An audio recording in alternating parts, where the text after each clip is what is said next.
John Sapochetti from the Boston Herald Drive, and a little impromptu. John, we appreciate you popping on with us here on Big Board Sports in Albany with plenty going on. How are you, John? Good morning. Good morning to you as well. Anytime, pleasure is mine. Thank you, John. Appreciate it. We're debating who's starting a quarterback tonight for New England. Is that open for debate? Are we not 100% sure who's going to be under center when this game begins? Maybe it's Drew Bledsoe, Steve Grogan, Tony Eason. Maybe they'll bring someone out from the past. But all indications are that rookie Jacoby Brissett is going to be the guy. And Garoppolo, who suffered the injury on Sunday, not a big turnaround to try to get him healthy. Maybe he plays in Week 4 against Buffalo. And then after that, of course, we know Tom Brady comes back in Week 5. But as of yesterday, Jacoby Brissett was the guy, and Garoppolo was very limited in practice. Okay. He was having trouble just getting his arm above his shoulder, which seems to be a requirement to play football these days. So yeah. I would be shocked if Jimmy Garoppolo makes the start. I would expect Jacoby Brissett to be the starter, and then at that point, as the backup, Jimmy Garoppolo in an emergency. But they also have Julian Edelman, who, of course, played quarterback in college. So I think they want to avoid that, though, because he's so valuable as a slot receiver. Well, Garoppolo has been really, really good in place of Brady. What do you think New England's going to get out of Brissett tonight? Well, I think they'll probably limit the playbook, obviously. Look, every team in the NFL is game plan specific per opponent. Houston is a very challenging team to get ready for. They've got that great front three led by J.J. Watt, although J.J. Watt has always been somewhat limited by the Patriots. They do a great job of double-teaming him and limiting what he can do, and then maybe they just figure that the likes of Will Fork and Jadeveon Clowney won't be as impactful if they can tie up J.J. Watt. The game plan will probably be simplified for a rookie who's only been in the system since the spring. But also one good point for the New England Patriots is the possibility of tight end Rob Gronkowski coming back, which will give Brissett a weapon, which we saw that Garoppolo didn't have in weeks 1 and 2. Good information there, John. So that was my follow-up question. So you're saying it's going to be Brissett and not Garoppolo. I agree with that. But now you're also saying that you might see Gronkowski on the field tonight. There's that chance. Now, the only issue with this is he's dealing with a hamstring, and we know Gronkowski is incredible. He is maybe the most gifted tight end to ever play in the sport. He's had injury concerns for many, many years. Now, the ideal situation was to give him another week, and then you've got kind of a long gap between tonight and then their next game in a week and a half when they host the Buffalo Bills. Give him a little bit more rest. But in this situation, maybe all hands on board with Rob Gronkowski being out there. But again, if he's an injury concern, he won't go. And again, trying to get any information out of the New England Patriots when it comes to injuries is nearly impossible. Bill Belichick, as I'm sure you guys have followed over the years, doesn't offer much. John Sapochetti joining us this morning, a sports radio veteran, you could say, for years in the Boston area. I have to ask you this question. I've been wanting to ask a guy from Boston. This is Zach joining Roger in studio. With all the attention that Jimmy Garoppolo has gotten these last couple weeks, is there a certain portion of that uber competitive Tom Brady that doesn't like any of it? I think so. He's very competitive. He's sitting at home. He can't be in the facilities. He can't be at the stadium, wherever he's watching the game. Part of him wants to see the team do well because it behooves Brady to try to win that 5th Super Bowl. If when he comes back in Week 5, they're at least 3-1, maybe 4-0. Maybe it means a 1st or a 2nd seed as opposed to a 3rd or a 4th seed if they get off to a shaky start.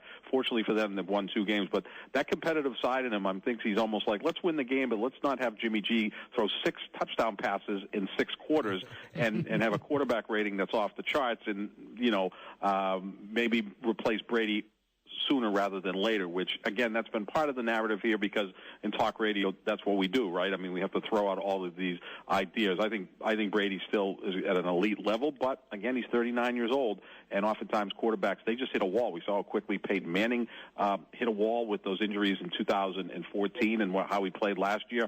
So, sure, the ultra-competitive Tom Brady may be saying, win the game, but don't look so good. Let me ask this, John. Has Garoppolo shown enough here for him to be a big part of the future? I mean, he's looked awfully good in a couple games. He really has. Again, the key here is Garoppolo spent the last 2 years, 14 and 15, as Tom Brady's understudy. We saw how helped Aaron Rodgers. 3 years in Green Bay under Brett Favre, but at that point Favre was up and down whether he was going to come back or not, and Rodgers was ready to step in year 4. I'm not saying Jimmy Garoppolo is going to be at the level of Aaron Rodgers, but those 2 years where you learn from one of the greatest quarterbacks ever, you get comfortable in that offense, he seems like he's ready to take control of this situation. It's a game and a half. But to win on the road in Arizona in Week 1 was impressive. What he did to Miami last week was just incredible. He threw 3 touchdown passes in the first 20 minutes and then got hurt later in the second quarter. We'll still have to see some more because I just want to see how he reacts to something negative that happens to him. If he throws a pick or a pick 6, what's his reaction to that? Does he go over and knock the water cooler over, or is he going to be measured and show that leadership ability and learn from his mistakes? There's still a lot to learn here from Jimmy Garoppolo, but so far in 6 quarters, he's looked really good. John, could you see Houston getting a win here tonight? Can you see? Could you make a case for this Houston defense coming up big against a rookie quarterback and the Patriots getting beat at home? Absolutely. I mean, Houston comes in with a top 10 defense. They lead the league in sacks. They've got that tremendous front 3. My bigger concern, if you're looking at it from the New England Patriots aspect, is the Patriots defense. They were supposed to be a top 10, maybe even a top 5 defense this year. And I know we're only 2 weeks into the season. They looked awful in the second half against the Miami Dolphins. I mean, they made Ryan Tannehill look a little like Dan Marino in that second half. That's a concern for me. I don't think Houston's offense is elite, but if they can show some ability to run the football and have Osweiler, hit DeAndre Hopkins for a couple of big plays, which that's very, very possible when you consider the skill set of those 2 players. That's a bigger concern. I mean, whether the Patriots go out and score 17 or 20 points, they find some way to do that.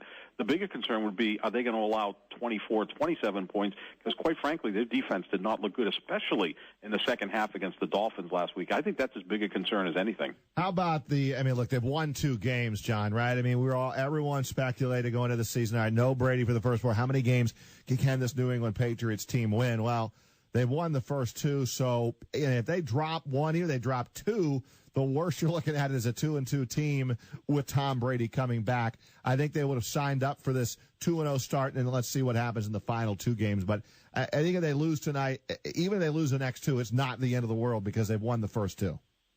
Right. I mean, in an ideal situation, you want to go 4-0. That's the mentality of the Patriots. But we all kind of thought 3-1 was possible, especially when you consider that 3 games of the 4 were at home. They're so difficult to beat at Gillette Stadium. And then they go on the road as a nearly 10-point underdog, which the last time they were that large of an underdog was Super Bowl 36 15 years ago against the Rams, but they beat Arizona. So now you're saying, hey, maybe they can go 4-0. And that narrative would have been pushed forward if Jimmy Garoppolo did not get hurt last week.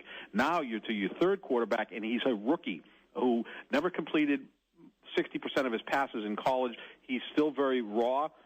They like him a lot. They like his character, his leadership, his all-around ability. But, again, he's very, very raw. Is he going to be able to go out there and lead this team to victory over a very good Houston team? Now, one thing you have to consider is many of these coaches who coached under Bill Belichick, when they come back as head coaches, whether it's Eric Mangini or Josh McDaniels, who now coaches with the Patriots as offensive coordinator, but you remember he was in Denver back in 2009.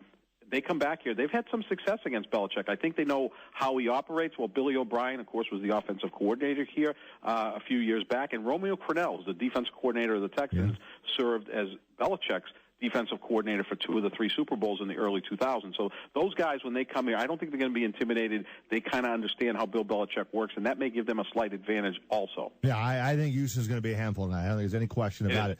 John Sapochetti, Boston Herald Drive. One more for me, if I can double up with you. The Boston Red Sox win again last night in Baltimore. They'll have a chance to go. They will go for a 4-game sweep. Not easy to do at Camden Yards. Boston playing great right now. It looks like, John, they're going to win the American League East, and I think this team is deep enough, certainly with the ability to hit the ball, and I like the top of their rotation right now. I mean, Porcello has been great all year. David Price starting to pitch a lot better here down the stretch. Can this team make a deep run and win the World Series? Without question. I mean, for most of the season, it was Porcello and Price then rolled the dice, but since July 1st, I think Eduardo Rodriguez has pitched well. Clay Buchholz boy, he's trick or treat. Yep. His last 2 starts have been outstanding. Last night, he looked like Clay Buchholz of 2013 or 2010. If that's your 4-man rotation, that's pretty darn solid. The key that's really made this team play so well in September has been the bullpen. That was a really sore spot for the first 5 months of the season. Since September 1st, they have the best bullpen in all of baseball. Part of the reason Koji Uehara came back, he's now your 8th-inning pitcher. Kimbrel's your closer, and now you can use those other men in the bullpen for the 7th inning, even the 6th inning, and they've also benefited from the fact that these starters are pitching deeper in the game, not as much pressure on that bullpen. If the bullpen holds up and does what it's done so far in September, to me, they look like the most complete team in the American League. Cleveland has some issues with their rotation, a lot of injuries there. Texas, they've done it with somewhat smoke and mirrors with a lot of one-run wins. I would say that the Red Sox right now are probably the favorite to win the American League. And then maybe it's the Cubs and Red Sox, which would be, of course, a dream World Series. The world might end. That would be something, and one that, a lot of Yankee fans here and all that, and Mets fans. But, right now, I could see Red Sox and Cubs in the World Series, and that would be a home run ball for everyone, honestly. John, thanks Absolutely. for a few minutes, man. Keep up the great work in Boston, job. and thanks for a little impromptu and joining us here on Big Board Sports in Albany. Anytime, fellas. Thank you.